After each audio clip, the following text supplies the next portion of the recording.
May the words of my mouth and the meditation of all our hearts be pleasing to you, O Lord, my rock and my redeemer.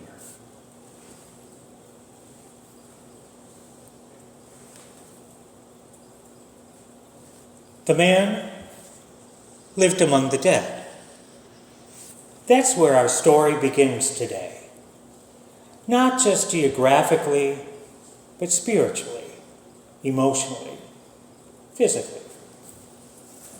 The gospel today tells us that this man who meets Jesus on the other side of the Sea of Galilee lived among the tombs. He had no clothes. He was naked. He was chained, isolated, feared, a living person, but surrounded by death. Not simply possessed by demons, but consumed by all the things that keep a person from truly living. We know people like this. Sometimes we are people like this. His community had tried to contain him, control him, but even their chains and shackles couldn't hold him. People were afraid of him, and in their fear they gave up on him. He was possessed, yes, by demons, but also by all the things that possess us when we lose hope. Isolation, stigma, despair, fear. And then Jesus steps onto the shore. What a powerful image. Jesus calmly arrives on this Gentile soil, in a place filled with unclean spirits, pigs, tombs, all the things his people would have avoided. And yet, here he is, unbothered by the darkness, not afraid of what has everyone else trembling. And Jesus speaks to the man. He sees him. Not just the outward chaos or the cries, but really sees him. And Jesus asks, "What is your name?" And the man doesn't answer with his name. He simply says, "Legion." He's so overrun with torment that even his identity has been taken. But Jesus isn't intimidated. He heals him. He casts out the demons. He sends them into a herd of pigs, which rush down into the sea and drown. And suddenly, instantly, the man is free. The next thing we hear, he's sitting at Jesus' feet, clothed and in his right mind. It's a dramatic transformation, a miracle. A moment of total restoration. And what is the response? Well, the people are afraid. They've just seen a man whom they've known as dangerous and unstable restored and made whole. And they are terrified. The text says they were afraid, not joyful, not thankful, afraid. It's a strange reaction, but it's very human. Transformation can unsettle us, especially when it comes quickly or unexpectedly. We get used to people's brokenness. We often find that we organize our lives around the dysfunction of others. And when something shifts, when healing enters the picture, it disrupts the entire system. They weren't prepared for this man to change. There's a meme that captures this moment beautifully. You may have seen it on social media. It shows a caterpillar sitting across from a butterfly. The caterpillar says to the butterfly, "You've changed." And the butterfly replies, "We're supposed to." That's the heart of the gospel. We're supposed to change. We're not meant to live among the tombs. We're not meant for chains. We are created for wholeness, for life, freedom.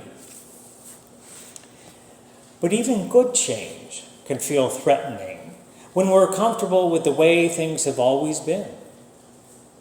The man who was healed doesn't want to stay there. He wants to follow Jesus. He wants to leave that place of pain, that town where everyone knew him before. He wants to start over someplace else. Who could blame him?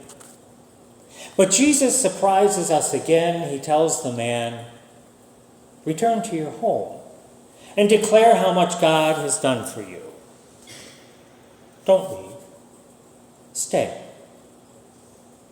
Why? Because your transformation is not just for you. It's also for them. This man's healing was not meant to be hidden. It's meant to be witnessed by the very people who saw him chained and broken. He becomes a living testimony to God's healing, a living testimony to God's love. Jesus knew that if the townspeople were ever going to understand God's love, they needed to see it right there, right where they lived. There's something powerful in staying put after a transformation. Sometimes we think the only way to live out our new life is to go someplace new. But God often calls us to stay and to let people witness the change in us, to share what God has done, not just in distant places, but right here where we are. That's hard. It can make us vulnerable. It means allowing people to remember who we were before. But it also gives them a chance to see who we are now. So I think this story has much to tell us this morning. First, don't be afraid of transformation. Transformation is a natural and divine outcome of encountering Jesus. When Jesus shows up, lives change. Chains fall, minds are restored. We are meant to change. Just like the butterfly, we're not meant to stay in the cocoon forever. Secondly, don't be afraid when others are changed. It's easy to be skeptical or even fearful when someone we've known in a certain way begins to grow, to heal, to speak with new clarity. We can resist it, but we're called to welcome it, to rejoice in it, to support people who have been renewed, not cast them back into the graveyard of who they were or who they used to be. Thirdly, don't assume transformation means a relocation. We think that to really live into a new identity, we have to start fresh in a new place. But Jesus also often calls us to witness right where we are. Bloom where you're planted, the saying goes. Your healed life, your restored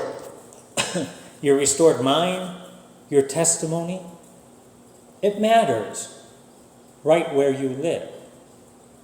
You may not have lived among tombs, but maybe you've known the feeling of being stuck. Maybe you've lived under the weight of something you couldn't shake. Maybe you are captive or chained by something you can't get free from. If that's where you are, know that Jesus sees you. Jesus comes for you. He is not afraid of what possesses you. He will speak healing into your life.